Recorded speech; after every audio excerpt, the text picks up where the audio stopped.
Assalamualaikum dan salam sejahtera kepada Dr. Bonaventure. Hari ini kami daripada kumpulan 12 akan membentangkan pembentangan BMC bagi kursus asas pembudayaan keusahawanan. Ahli kumpulan kami terdiri daripada 6 orang. Yang pertama iaitu saya sendiri, Liza Liliana binti Muhammad Ali. Yang kedua, Muhammad Syafiq Khairi bin Muhammad. Yang ketiga, Nur Farah Alisa binti Hasan. Yang keempat, Siti Nur Syariahlan. Yang kelima, Estefania Venisa anak Johon. Dan yang terakhir ialah Raudatul Akila binti Badrul Zaman. Berikut ialah logo bagi syarikat kami. Nama syarikat kami ialah Sweet Treat dengan berslogan Calm Your Craft. Seterusnya, jenis praktikum perniagaan kami ialah menjual produk makanan. Manakala jenis industri bagi syarikat kami pula ialah industri makanan. Berikut merupakan produk daripada syarikat kami. Syarikat kami mempunyai 2 produk, iaitu yang pertama baby pancake dan yang kedua ialah roll piece ataupun dikenali sebagai popia pisang. Kedua-dua produk daripada syarikat kami menawarkan perisa dan topping yang sama, iaitu bagi perisa kami menawarkan 2 perisa. Yang pertama ialah coklat dan yang kedua pula ialah white chocolate. Manakala bagi topping pula, kami menawarkan 3 topping, iaitu yang pertama ialah Biscoff Crumbs, yang kedua Oreo Crumbs, dan yang terakhir ialah Mini Marshmallow.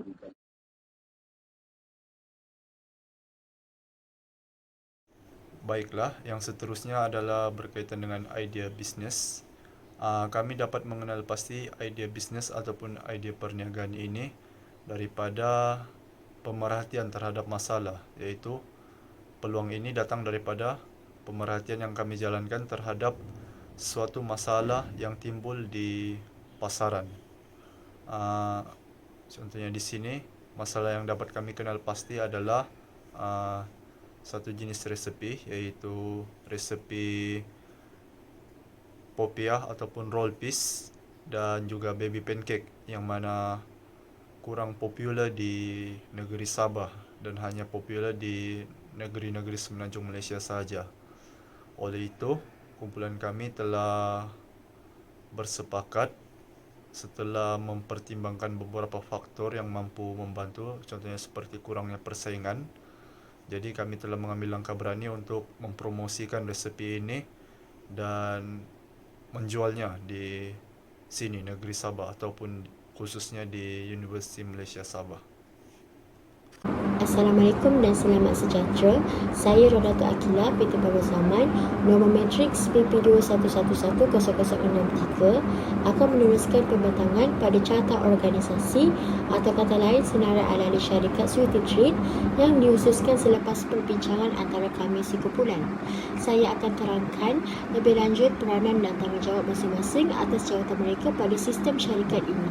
Pengurus syarikat kami adalah Muhammad Syafiq. Beliau ditugaskan sebagai menyelia pembentukan syarikat ini, mengawasi pelan kemajuan syarikat. Pengusaha kerja-kerja tim bawahan pasti dilaksanakan. Selainnya, memutuskan produk-produk yang akan dijual serta melihat utiliti dan unit lengkap untuk kemajuan pemasaran syarikat berkembang maju. Kedua adalah pengurus operasi iaitu Liza Liliana. Tugas beliau adalah membentuk Sweet Treat ini pada kepelbagaian bentuk syarikat maju dalam sistem jualan yang telah dipersetujui, membantu dalam memastikan KPI jualan meningkat serta membimbing rakan kerja. Selain itu, menyokong idea dan bekerjasama bersama pengurus syarikat untuk perusahaan idea syarikat dalam sistem penjualan, memastikan bentuk idea teknologi syarikat mendapat sambutan yang menyeluruh. Seterusnya, kita pergi kepada pengurus kewangan, iaitu saya sendiri, Raudatul Akila binti Badrul Zaman. Saya ditugaskan sebagai penjaga kewangan syarikat, mengawal proses pembelian atau pemulangan wang duit oleh pelanggan. Selain itu, menjaga sistem kewangan syarikat pada pembentukan pembelian barang-barang utiliti dan lain-lain keperluan. Diamanahkan menjaga sistem kewangan syarikat, padahal tujuan oleh pengurus syarikat melihat pembentangan proses duit masuk dan duit keluar serta jaminan pemulangan wang duit yang bernas. Selain itu, mengawal kewangan syarikat supaya tidak terjerumus pada kepentingan yang dapat dielakkan, khususnya Pengurus operasi ini juga membantu menyelaras kerja tim bawahan dilaksanakan dengan sistematik dan kepentingan kerja yang bagus mengikut wacana pengurus syarikat utuskan. Pastinya kita juga ada pengurus pemasaran iaitu Siti Nur Syariah dan rakan pembantu Estefanía. Tugas mereka adalah memastikan barang-barang yang ingin dijual lengkap dan mencukupi, serta kelengkapan barangan hendaklah diatur dengan baik. Mereka juga berperanan pada sistem member bersama syarikat-syarikat besar seperti Hypermarket Bataras, survey dan sebagainya untuk tawaran barang nilai pemesanan keperluan syarikat. Mereka juga menganalisis bahan makanan yang dipesan pada sistem jualan. Mereka sesuai berpasangan supaya ada tenaga kerja yang membantu dalam memajukan pemasaran dan idea-idea bernas dapat dikongsikan pada keadaan syarikat berkembang maju. Hal lain, mereka juga berperanan mengawal sistem teknologi rangkaian seperti posting, FBX, TikTok dan sebagainya. Tujuan tersebut dilaksanakan supaya proses pemasaran syarikat dikenali orang luar dan mendapat sambutan ramai yang memuaskan. Seterusnya, kita pergi kepada yang terakhir iaitu pengurus pengantaran Nur Farah Anissa. Selepas senarai bincang, kami utuskan untuk membuat COD iaitu penghantaran rumah ke rumah. Kami juga mengenakan charge COD mengikut tempat dan jarak dengan harga yang berpatutan dan bersesuaian. Mengikut konsep penjualan syarikat kami ini, baby pancake dan roll piece yang akan dijual berdasarkan sistem offline dan online. Jadi kami utuskan pada penggunaan online, pelanggan boleh membuat pesanan dan kami sedia menghantar makanan tersebut melalui door to door. Seterusnya, pada jualan expo akan datang, kami akan menjual dua jenis iaitu roll piece dan baby pancake. Sistem COD ini dilaksanakan bagi tujuan melihat perkembangan pelanggan yang sesuai dengan definisi sistem online atau offline yang kami khususkan untuk sambutan orang ramai. Salam sejahtera Dr. dan rakan-rakan, saya Nufara Aiza binti Hassan. Saya akan meneruskan pembintangan dengan menerangkan bahagian rakan niaga dalam perniagaan ini. Rakan niaga utama kami adalah Pasaraya Bataras, Bakery Bake with Yen dan SL Bakery. Kedai-kedai ini akan menjadi sumber utama kami dalam melangsungkan perniagaan ini. Seterusnya, dalam bahagian ini pula, aktiviti-aktiviti utama yang terlibat adalah seperti yang berikut, iaitu pengendalian premis jualan, membersih kawasan jualan dan sentiasa pastikan kawasan tersebut kekal bersih. Dalam masa yang sama juga, kami mengutamakan keselamatan ahli premis. Sehubungan dengan itu, aktiviti utama juga adalah memasak dan menerima pesanan pelanggan, dan kami juga melakukan pemasaran di laman sosial serta pembungkusan makanan yang akan dilakukan. Assalamualaikum dan salam sejahtera. Saya Siti Nur Syariah binti Lan, nombor matriks BP 21160595. Saya daripada Fakulti Pendidikan dan Psikologi dari program Sains Sukan. Pada slide kali ini, saya akan menerangkan berkenaan value proposition iaitu cadangan nilai jualan kami. Cadangan nilai kami yang pertama ialah pelanggan dapat mencuba sesuatu produk, makanan yang terbaru ataupun makanan yang viral sekarang, sama ada di TikTok, Instagram atau di mana-mana media sosial. Cadangan nilai yang kedua adalah freshly made, iaitu makanan yang dibuat pada masa yang singkat. Jika mendapat tempahan, singkatannya ialah order baru buat. Ini bermaksud pelanggan dapat makan makanan yang baru sahaja siap dimasak. Seterusnya, cadangan nilai yang terakhir adalah harga mampu milik. Kami juga menyediakan menu seperti baby pancake dan juga roll piece dengan harga yang mampu dimiliki oleh setiap golongan pelajar maupun bukan pelajar seperti orang luar dan juga staf UMS. Ini disebabkan peniaga-peniaga yang menjual menu yang sama seperti kami dengan menjual dengan harga yang mahal. Hal ini juga dapat membantu golongan pelajar-pelajar yang belum bekerja yang ingin merasakan menu yang sedang viral ini dengan harga yang mampu dimiliki. Baiklah, seterusnya adalah hubungan pelanggan. Di sini terdapat 3 hubungan pelanggan. Yang pertama adalah perkhidmatan yang pantas melalui media sosial.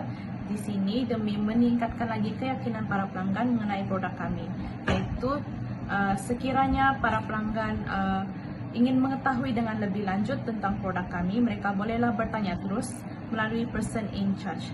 Yang kedua adalah menu dan e-poster.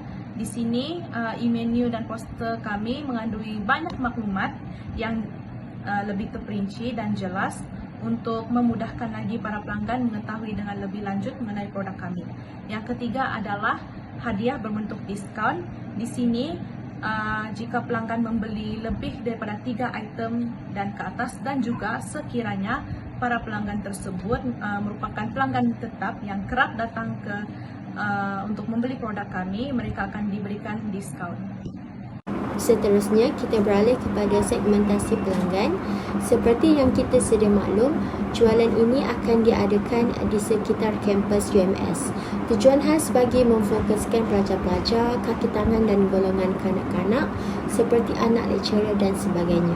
Peralihan sistem online yang kami tubuhkan juga dapat membuka ruang kepada orang awam jika berminat untuk membeli bersama kami. Saluran pemasangan dikaitkan pada aktiviti dalam mempromosikan produk jualan. Saluran yang kami gunakan terdiri daripada 3 jenis segmen, iaitu penghantaran COD kepada pelanggan online, kedai fizikal seperti expo dan media sosial. Cara ini berkemungkinan dapat memajukan produk jualan harian kami. Tujuan dalam memilih penghantaran COD oleh kerana kadang-kadang pelajar ini tidak mempunyai transport. Maka cara mudah adalah membuat pesanan door to door. Selain itu, dapat menjimat masa dan memberi peluang dalam memudahkan cara. Orang awam juga diberi peluang untuk self pick up atau COD sekiranya berkelapangan. Next, kami tujukan khas kepada expo oleh kerana event yang dianjurkan berkemungkinan disokong ramai antara pelajar-pelajar dalam menghadiri majlis tersebut. Oleh itu, membuka ruang kepada mereka melihat hasil jualan dan cuba untuk produk kami. Yang terakhir adalah media sosial. Seperti kita lihat, dunia teknologi semakin canggih. Mengaplikasi dunia bisnes bersama sosial media adalah banyak kemudahan dengan pelbagai bentuk dan cara. Dengan media sosial, kita boleh mempromosikan produk jualan. Membuat marketing yang bagus adalah satu bonus dalam memajukan produk jualan. Akhir sekali, saluran pemasangan ini mempunyai pelbagai teknik. Kita boleh mengaplikasinya dan mengubah suai atau cara produk jualan ke arah yang lebih bagus dan lebih bersesuaian. Bertemu lagi kita pada slide kali ini, iaitu sumber utama ataupun key resources. Terdapat 4 sumber utama yang terdapat dalam menu yang kami sediakan. Salah satunya adalah sumber produk yang segar, contohnya seperti pisang. Pisang yang kami gunakan ini adalah untuk membuat roll piece, di mana produk ini adalah segar kerana dapat memberikan khasiat yang pelbagai kepada pelanggan. Sumber utama yang kedua ialah produk yang membumi. Kami juga menjual menu dengan harga yang tidak mahal kerana pelanggan majoritinya terdiri daripada para pelajar UMS itu sendiri. Disebabkan itu, harga menu yang kami sediakan adalah bersesuaian dengan kemampuan para pelajar supaya para pelajar juga dapat merasakan menu yang sedang viral ini. Seterusnya adalah sumber manusia. Kami juga menggunakan sumber tenaga kerja dalam kalangan ahli kumpulan kami sendiri, iaitu daripada 6 orang dalam menjual, menyediakan dan juga menghantar makanan yang mendapat tempahan daripada pelanggan. Yang terakhir adalah sumber kewangan, di mana sumber kewangan ini yang kami gunakan dalam jualan kami pada kali ini adalah melalui sumber kewangan daripada ahli kumpulan kami sendiri. Sumber kewangan yang kami belanjakan dalam jualan ini akan diganti semula setelah mendapat pembelian daripada para pelanggan mengikut jumlah yang dikeluarkan supaya dapat mengira jumlah keuntungan yang telah diperolehi daripada sumber jualan. Pada akhir sekali, saya beralih kepada struktur kos pula. Sumber yang memerlukan kos dalam perniagaan ini adalah melalui tapak sewaan kemah, minyak kenderaan untuk bagi melakukan COD ataupun penghantaran dalam sekitar universiti, sewa utility, gaji pekerja serta kos pembuatan dan perkakaan. Struktur kos, yang pertama ialah kos bahan mentah. kos bahan mentah ini ialah kos ataupun modal yang digunakan untuk membeli bahan-bahan yang digunakan untuk menghasilkan produk jualan kami. Contohnya yang kami ingin hasilkan ialah roll piece ataupun popia dan juga baby pancake. Jadi bahan-bahan yang kami gunakan umumnya ialah seperti tepung, coklat, dan manisan-manisan yang lain. Seterusnya ialah kos sewa dan utility. Kos sewa dan utility ini adalah seperti contohnya kos mungkin tapak yang kami akan sewa, dan juga utility contohnya seperti elektrik yang akan digunakan kelak. Seterusnya adalah kos pembungkusan. Kos pembungkusan ini kami gunakan contohnya seperti balang, plastik yang digunakan untuk memudahkan kami punya pelanggan untuk membeli produk kami. Dan yang terakhir ialah kos penghantaran. Kos penghantaran ini adalah seperti hanya tertumpu khususnya kepada minyak kendaraan seperti minyak motor ataupun minyak kereta yang akan kami gunakan kelak untuk menghantar kami punya produk ke tempat pelanggan.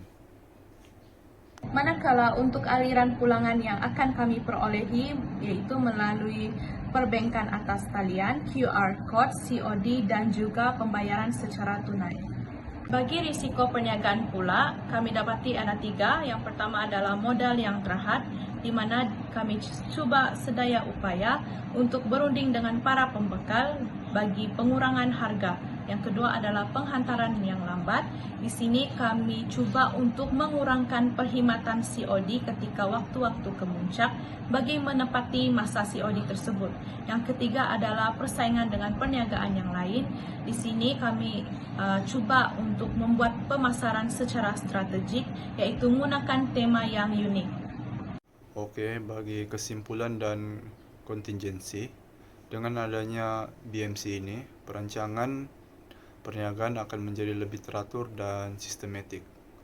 Untuk plan kontingensi pula, kami dapat mengatur strategi, mengenal pasti masalah yang bakal dihadapi, serta dapat mengenal pasti langkah-langkah yang dapat diambil untuk mengatasi masalah tersebut.